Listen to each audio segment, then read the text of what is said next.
Hello and welcome to Powerfoot's Game. Today we're doing a quick game in the TOG II, which is, I would say it's actually a pretty reasonable tank if you get in the right game. In this case, when I was first going into it, I was thinking, oh great, this is going to be an absolutely awful game. We've got tier 7s, which actually most of the time I never really see, especially in premium tanks. Usually the matchmaking is very good. But this was actually my second attempt at recording tonight, because originally, just say this is a replay as well, because I've just gone for a couple of games just to try and get a decent replay, and this is fairly good. But anyway, I did originally play in the Churchill 3, and that was an absolute whitewash of a game. I was tier 5 and got put in a tier 6 game with a bunch of tier 4s as well, so you're probably thinking it's not actually too bad. But the issue is, when you're in a tier 6 game, there's a massive jump, in my opinion, from tier 5 to tier 6, because as soon as you go from tier 5 to tier 6, you've got the KV1S, which rips apart anything below its tier. If you've got a KV1S and it's in a game with tier 5s, tier 4s, it's open season, it's pretty much going to wipe, it can penetrate anything, it's going to wipe out any tank it comes across pretty much. So that's pretty much what happened actually. I was in the middle of the town, I was scouted out, I was on the radar, KV1S from the other side of the map got a shot into me, almost one shot at me. I was on like 300 health.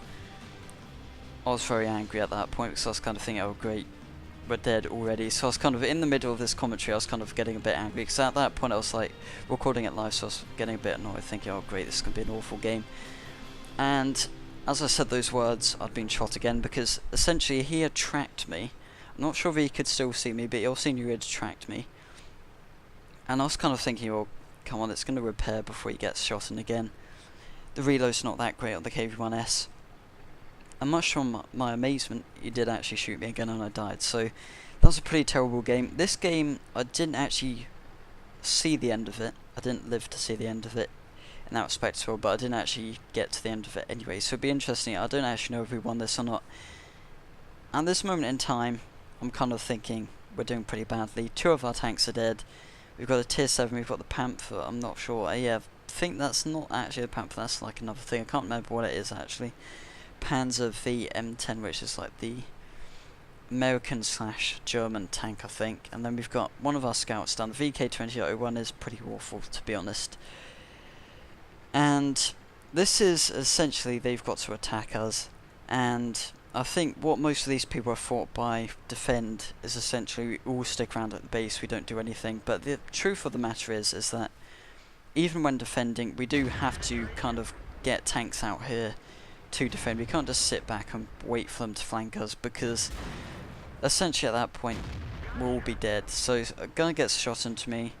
I think, yeah, it was the KV1S I just saw there, and it does quite a bit of damage, but again, for the TOG it's not too much of an issue. We do take out the MT25, which is pretty nice, pretty decent kill. And at this point it is pretty much just us here, because of course we've got those people up there on the hill which are helping us, which is good. We've got the T150 here and the TOG. So again, at this point we're kind of like thinking we're taking a bit of damage here. We don't have too much support. In fact, most of our support gets wiped out pretty early, because that guy's on 8%.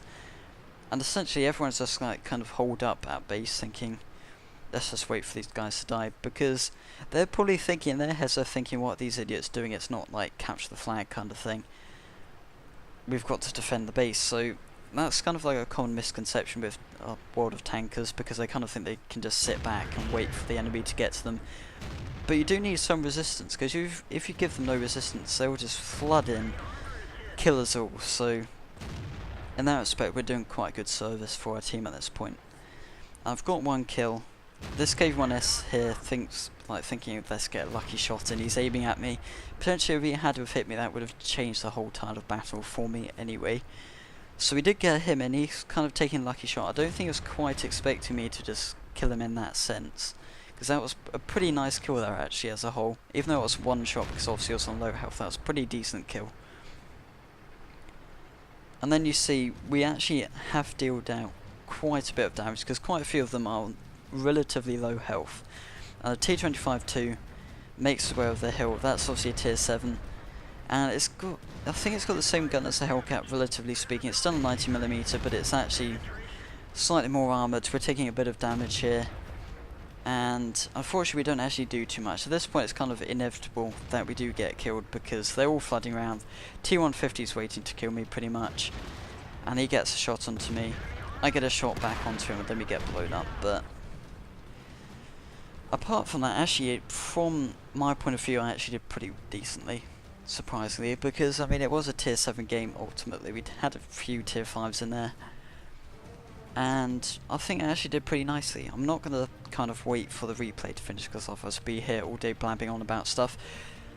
But what I will say is video should be going back to normal over this next week, so I will be back at school, which kind of goes against what I was saying. But once kind of schedule goes back to normal, it should find that I actually get a bit more time to go about getting a schedule back on track. People will be doing stuff on a regular basis, i.e. my sister should be going to gym routinely. It won't be that one day she won't be, one day she will be kind of thing. I'll know what's going on, so hopefully that should work out. But anyway, thanks for watching today guys. If you did enjoy the video, remember to like and subscribe. See you next time.